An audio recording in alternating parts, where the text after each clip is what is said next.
Alors, bonjour à toutes et à tous, bienvenue à ce webinaire intitulé Formation professionnelle, place à la décentralisation du savoir.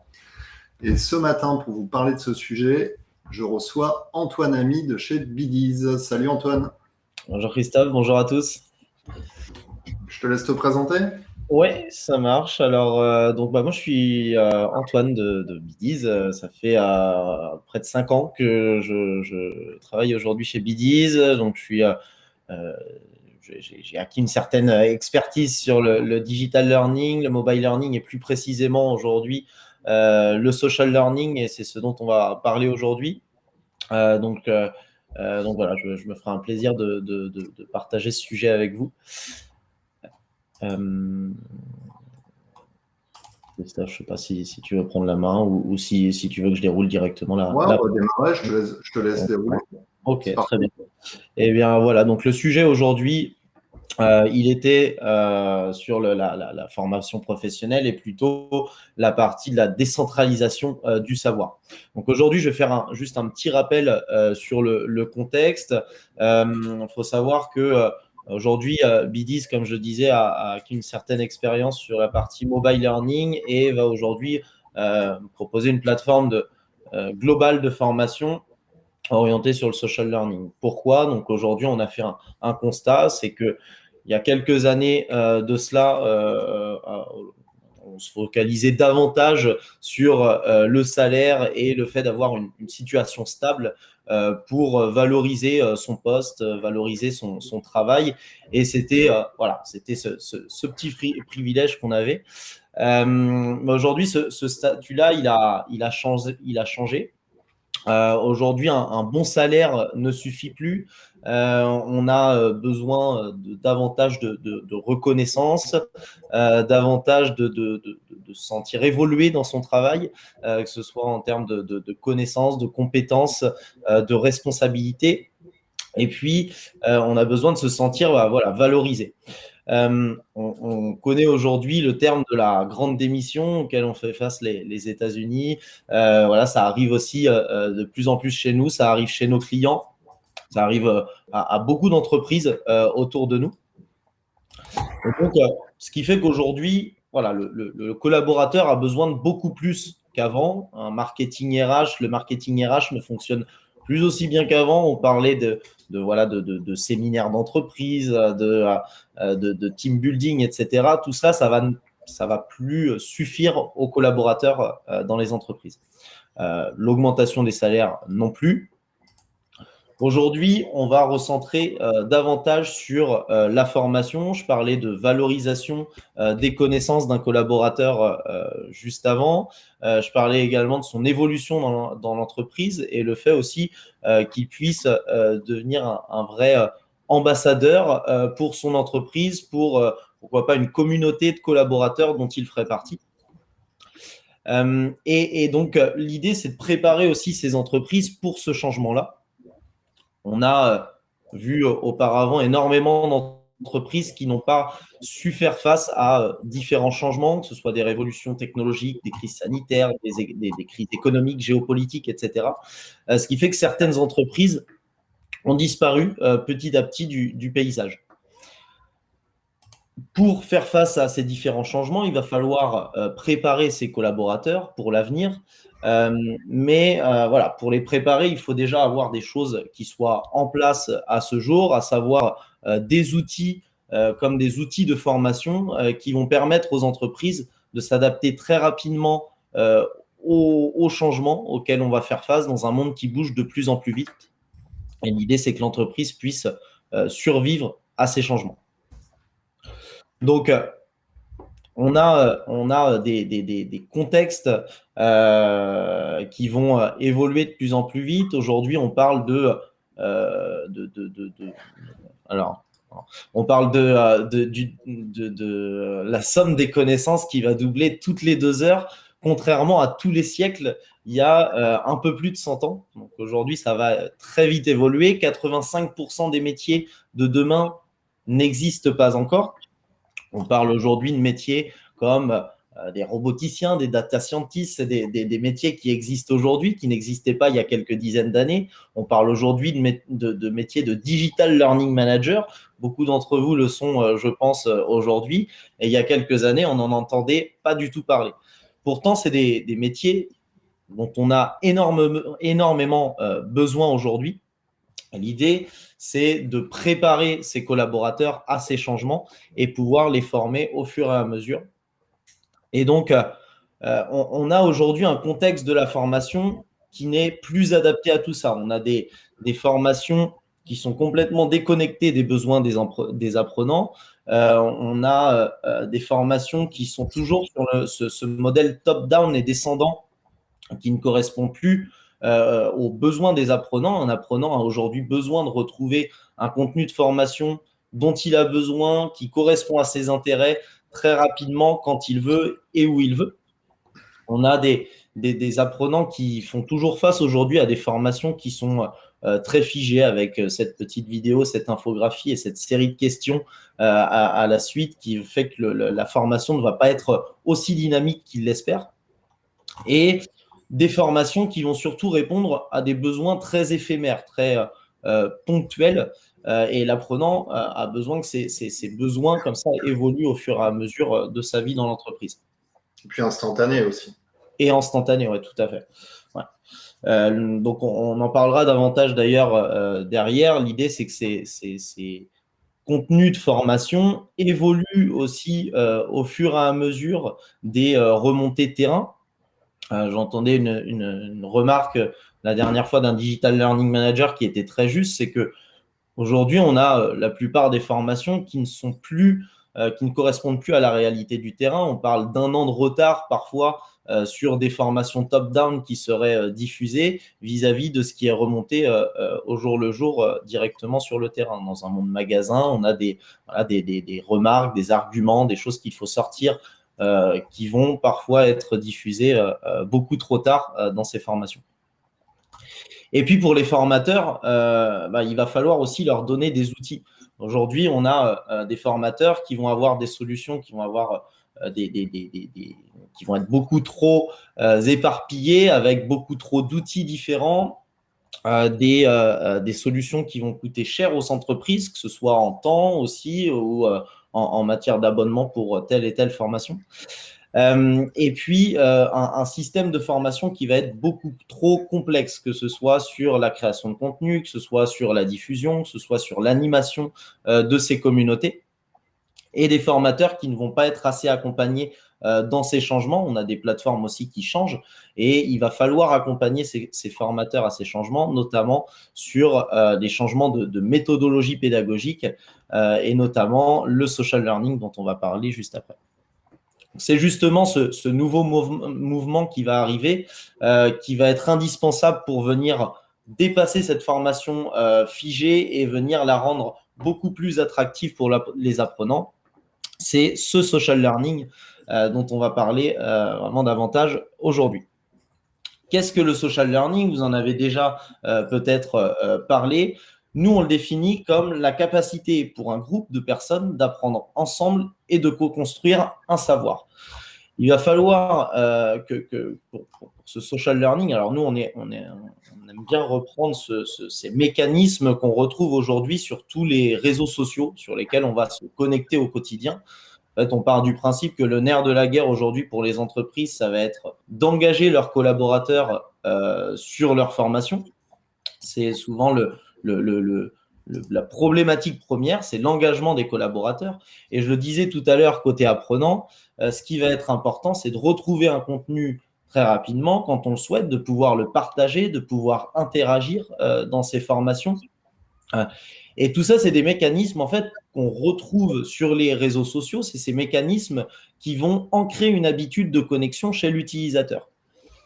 Donc l'idée, c'est de reprendre ces mécanismes-là pour les mettre au profit de l'apprentissage, que le collaborateur ait une réelle habitude de connexion sur son outil de formation et que cet outil de formation aille bien plus loin et lui permette de transmettre un savoir, de partager des contenus, de pourquoi pas suivre un autre collaborateur pour s'inspirer des contenus qu'il aurait suivis auparavant, de pouvoir se challenger et de pouvoir discuter tout simplement, poser des questions, répondre, s'entraider directement sur une solution unique qui pourrait être Biddies aujourd'hui. Et donc, ce qu'on a trouvé intéressant aujourd'hui avec Christophe, c'est de vous faire une démonstration très concrète de ce à quoi pourrait ressembler la solution idéale de social learning.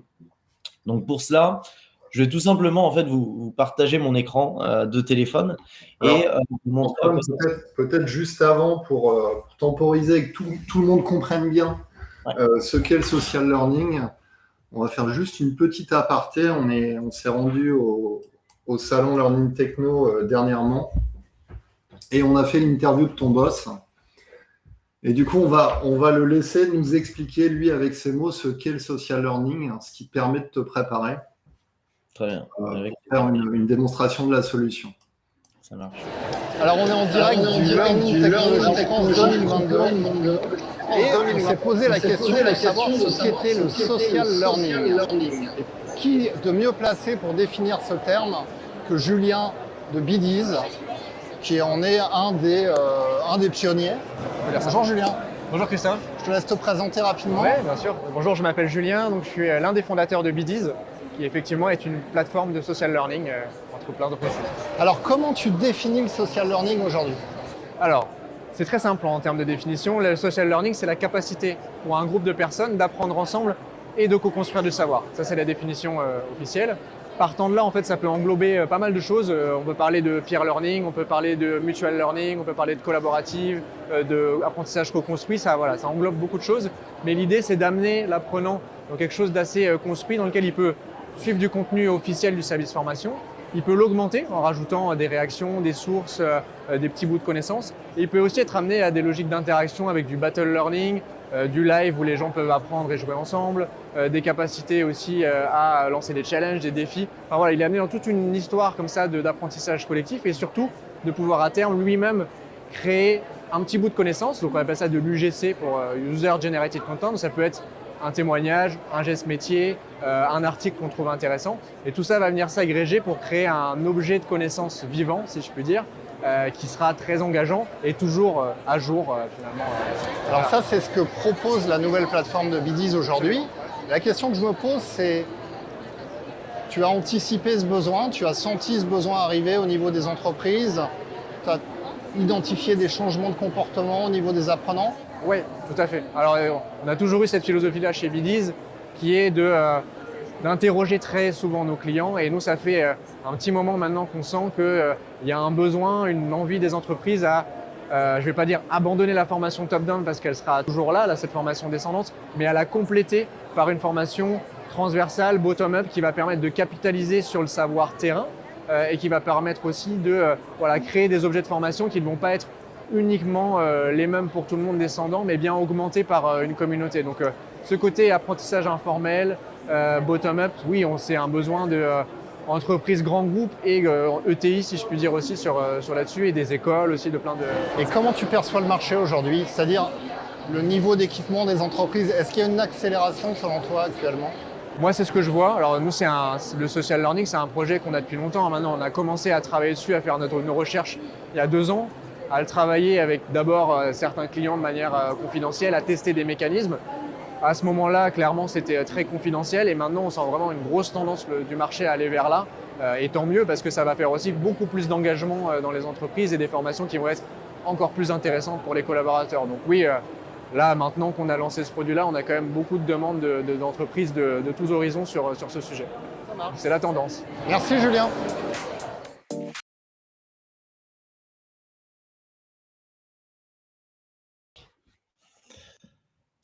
Voilà, Christophe.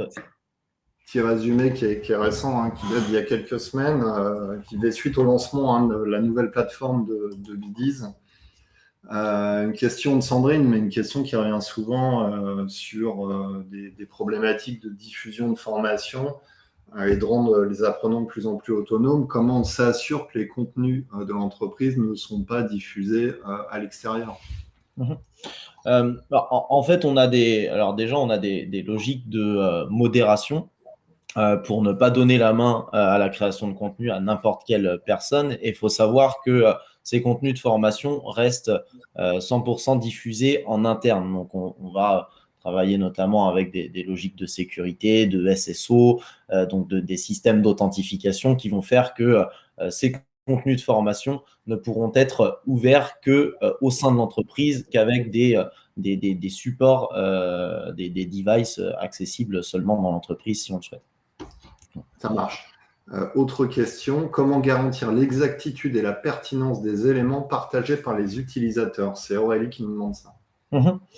Ça, on va justement le voir juste après. Ce qui va se passer, c'est qu'on va pouvoir créer à la fois des groupes d'apprenants, qui soient par métier, par département, par entité, marque, etc., au sein de la même entreprise. Et puis ensuite, on va pouvoir créer plusieurs communautés d'apprenants qui vont partager différents centres d'intérêt, différents sujets d'expertise. Dans ces communautés-là, on va nommer des ambassadeurs, des experts métiers. Et c'est ces ambassadeurs, en fait, qui vont être amenés à créer du contenu.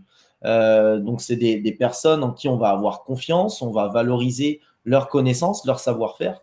Et au-delà de ça, on va pouvoir mettre en place des règles de modération de manière à ce qu'un administrateur, un super admin, puisse derrière contrôler ce qui est partagé et contrôler la bonne cohérence des informations qui seraient diffusées sur la solution.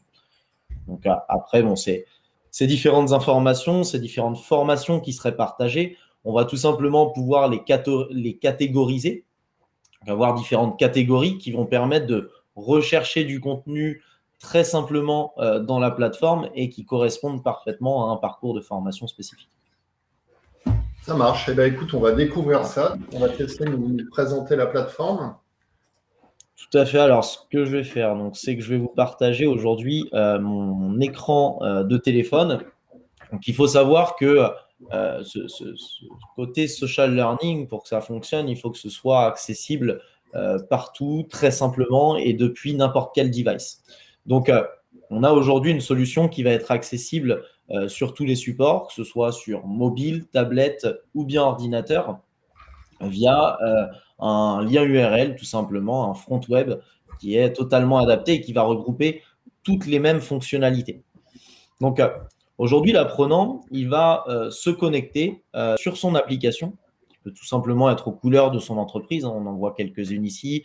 On a des Lacoste, la RATP, Disneyland, etc., qui ont leur propre application à leur couleur. Donc déjà, ça, c'est important. L'idée, c'est que l'apprenant, au même titre que des applications bien connues qu'il utilise au quotidien, il puisse identifier visuellement son application sur son téléphone pour tout simplement créer cette habitude encore une fois.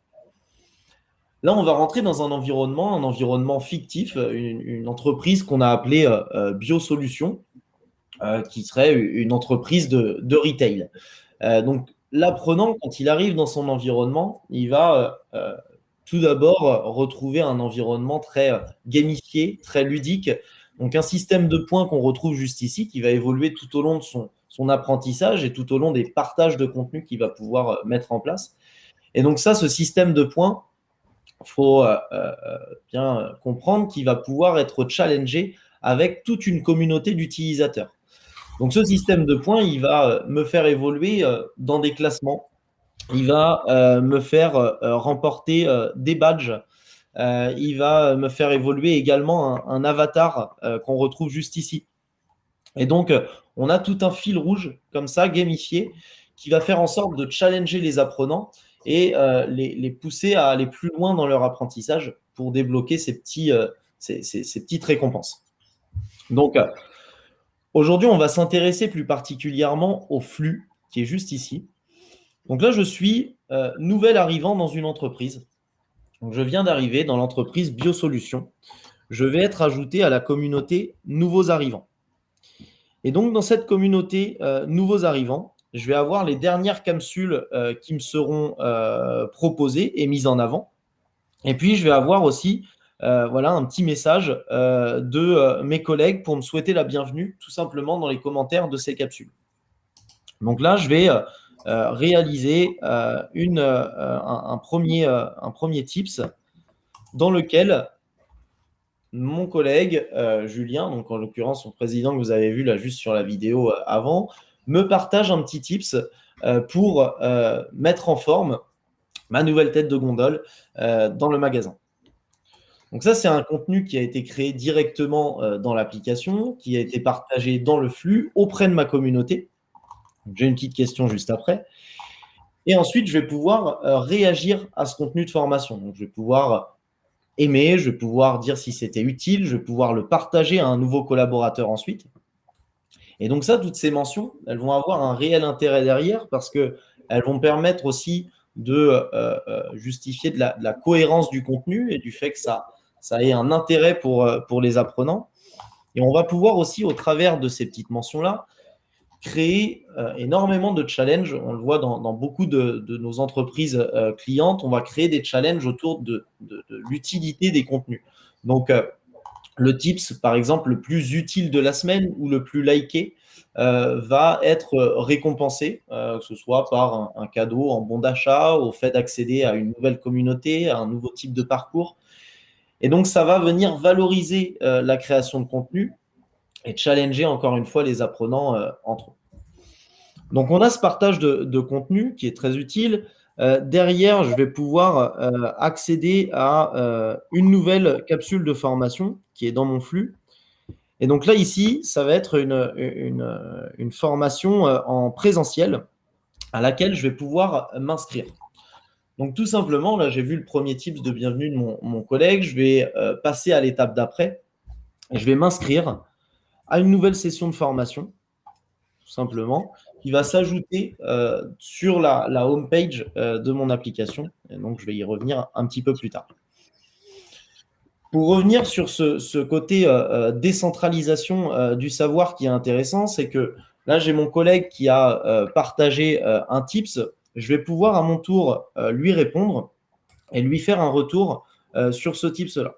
Donc, merci pour cette information. Je t'invite à regarder mon tips pour avoir ma méthode. Voilà. Donc, moi, à mon tour, je vais venir cliquer sur le petit plus en bas à droite de l'écran et tout simplement lui partager ma méthode. Donc, je vais reprendre ce même maître. Voilà, je vais filmer. Et je vais dire, voici ma méthode pour partager ma tête dans gondole. On a vu le tips de Julien il y a quelques heures.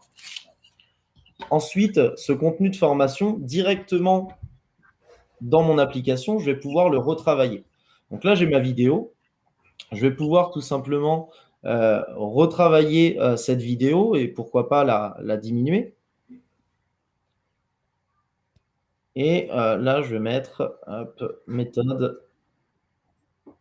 Donc, je vais ajouter, donc j'ai différents layouts tout simplement sur cette création de tips. On va reprendre ici les mêmes méthodes que ce qu'on peut trouver sur de la création de stories, sur des Instagram, Facebook, TikTok, etc. Donc des contenus de formation très simples à créer. Méthode pour mettre en place sa tête de gondole. Et puis, à la 4e seconde, je vais ajouter, pourquoi pas, l'étape 1.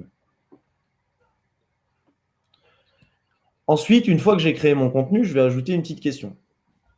Donc, il faut respecter la bonne taille. Et ensuite, pour facilement repérer ce contenu, donc l'idée, c'est de pouvoir retrouver ce contenu le plus facilement possible. On a beaucoup vu aussi des partages de bonnes pratiques qui se faisaient auparavant sur des sujets de discussion instantanée, sur WhatsApp, sur Slack, sur des Teams. Alors, c'est très bien parce qu'on va aussi fonctionner par channel, mais l'idée, là, c'est de retrouver ce contenu très simplement, même plusieurs mois après le fait que cette vidéo a été postée. Donc, pour le retrouver facilement, on va tout simplement mettre un titre qui va parler. Et on va catégoriser, comme j'en parlais tout à l'heure, ce contenu. Donc là, je vais ajouter une petite description. On va catégoriser ce contenu pour le retrouver le plus facilement possible dans l'application.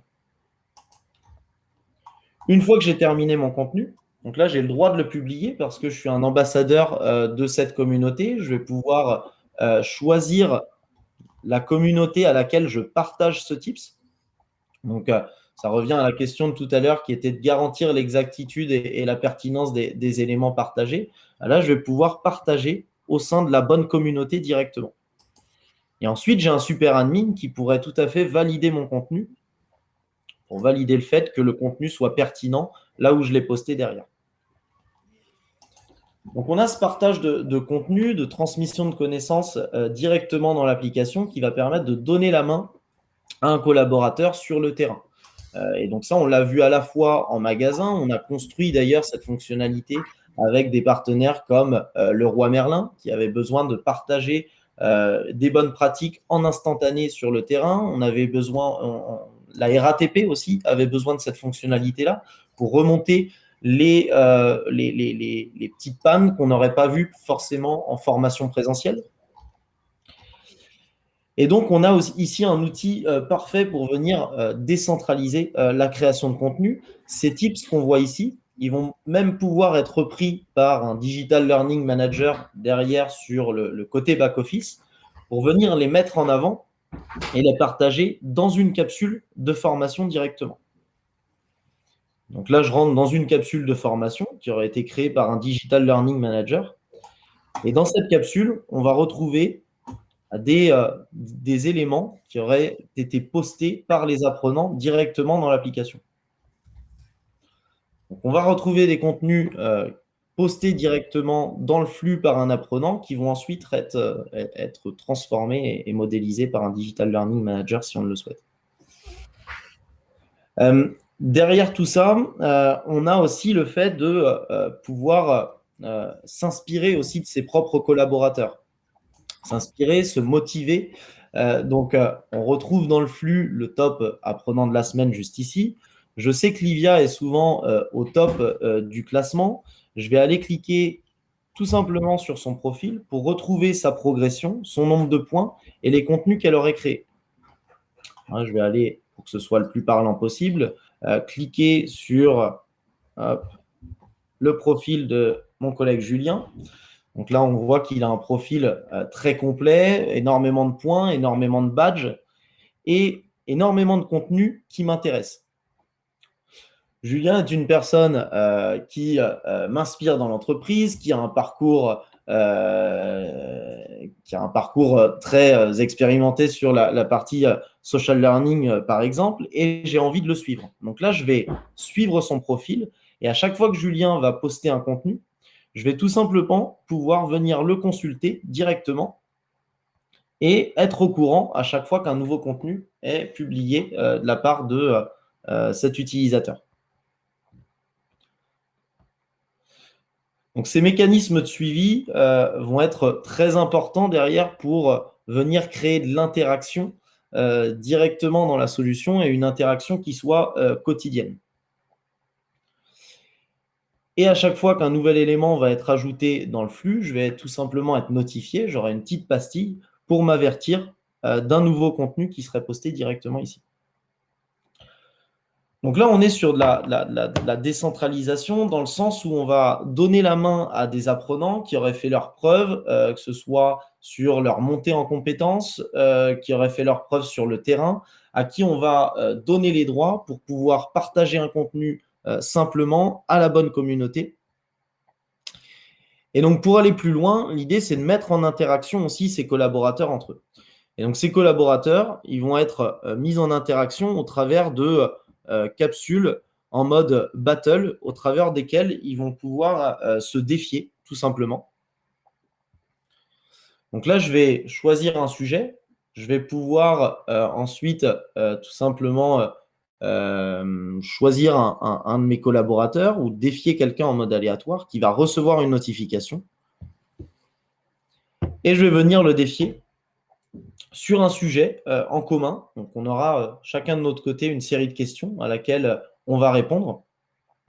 Et à la suite de cette série de questions, un vainqueur va être désigné et une nouvelle notification va partir pour venir récompenser le collaborateur derrière.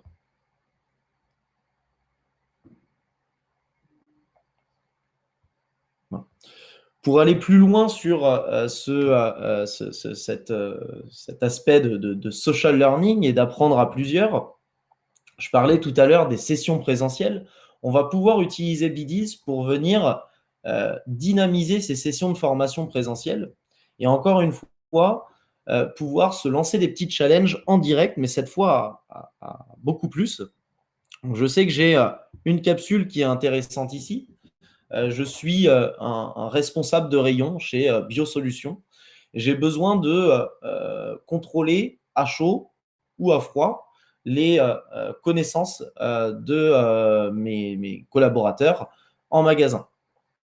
Donc, je vais ouvrir cette capsule et je vais lancer ce qu'on appelle une session live.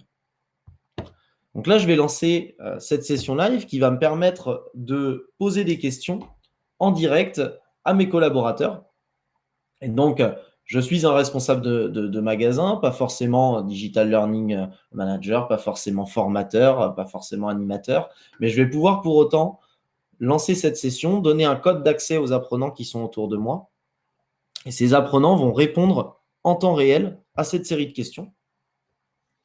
Donc, l'idée, c'est de venir accompagner peut-être le lancement d'un produit, accompagner une bonne pratique en magasin ou un brief d'équipe un lundi matin pour mobiliser tous ces apprenants autour d'un même sujet. Donc là, mes apprenants vont tous se connecter sur cette session, vont répondre. Je vais passer à l'écran d'après et je vais pouvoir en temps réel savoir quel a été le niveau de compréhension, le taux de bonne ou mauvaise réponse de mes apprenants pour pouvoir débriefer un sujet en temps réel. Et puis ensuite, un classement qui va se mettre à jour au fur et à mesure des questions, tout simplement pour continuer cet aspect de challenge et de social learning qui va faire que les apprenants vont apprendre entre eux et vont pouvoir se comparer.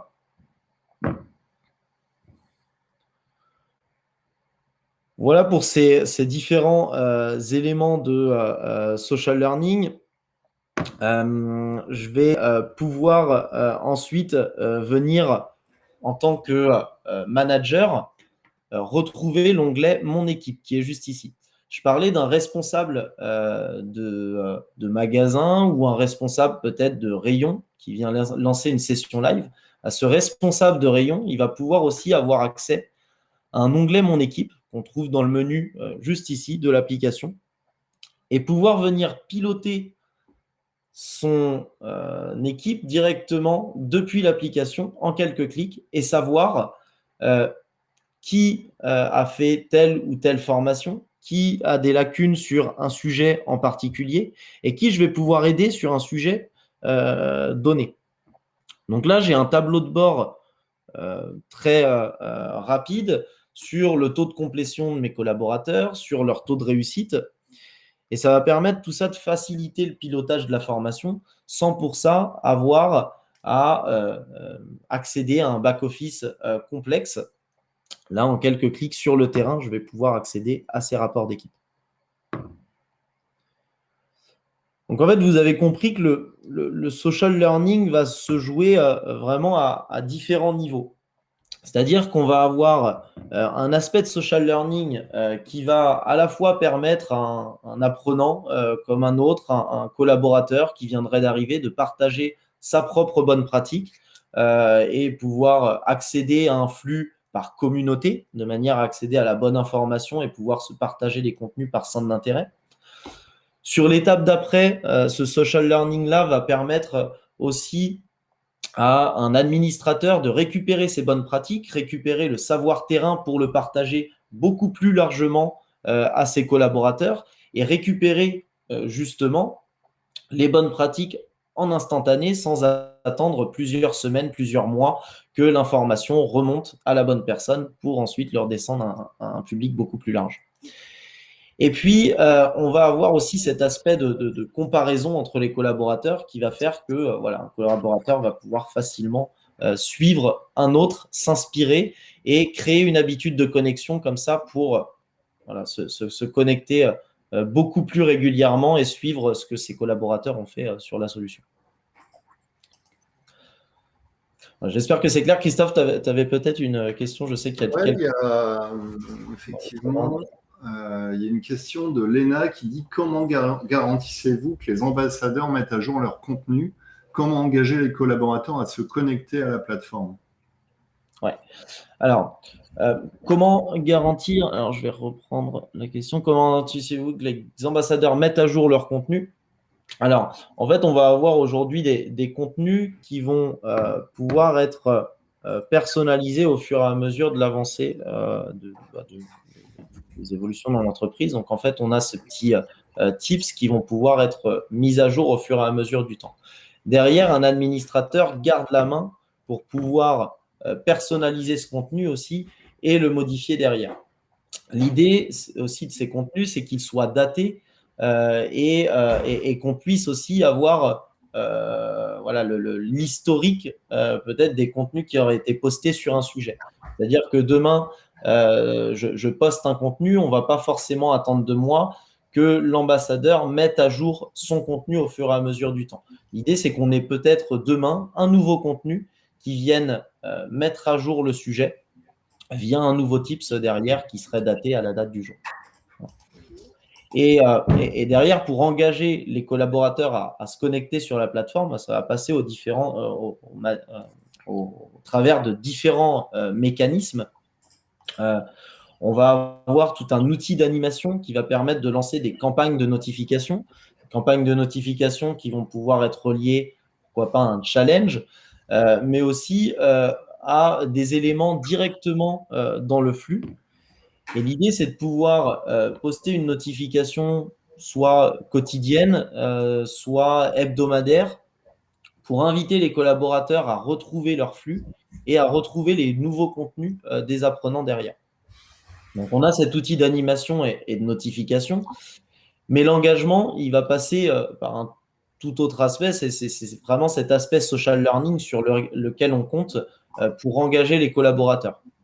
On parle beaucoup d'habitude de connexion et cette habitude de connexion, elle va passer au travers des interactions qu'on va avoir, notamment au travers des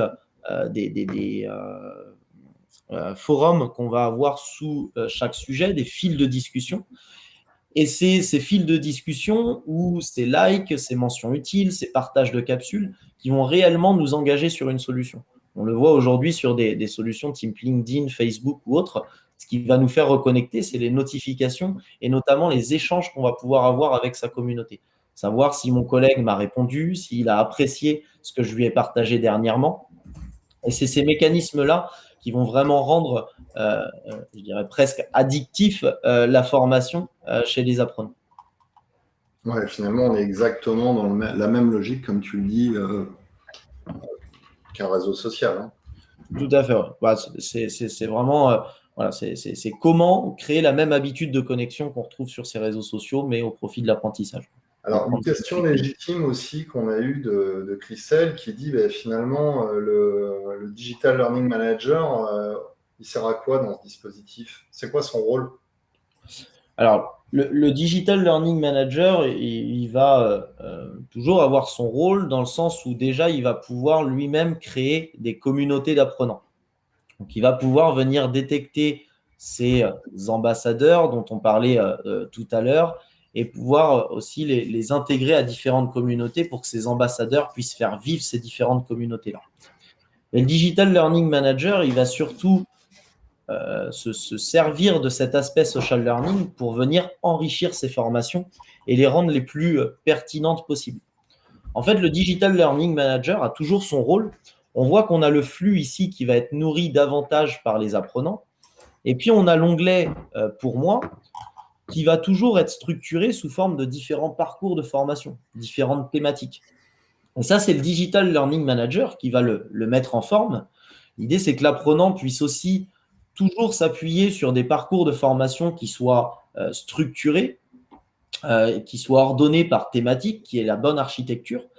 Et dans ces parcours de formation, on va retrouver des bonnes pratiques qui seraient issues du flux et donc du terrain que le Digital Learning Manager serait venu remonter dans les parcours de formation pour vraiment les intégrer dans les dispositifs derrière. Alors, il y a une autre question d'Estelle qui dit, en gros, elle dit trop de digitalisation peut tuer la digitalisation. Est-ce que N'y a-t-il pas un risque? Rester sur l'application et ne plus discuter directement avec ses collègues? Peut-on créer du contenu à plusieurs?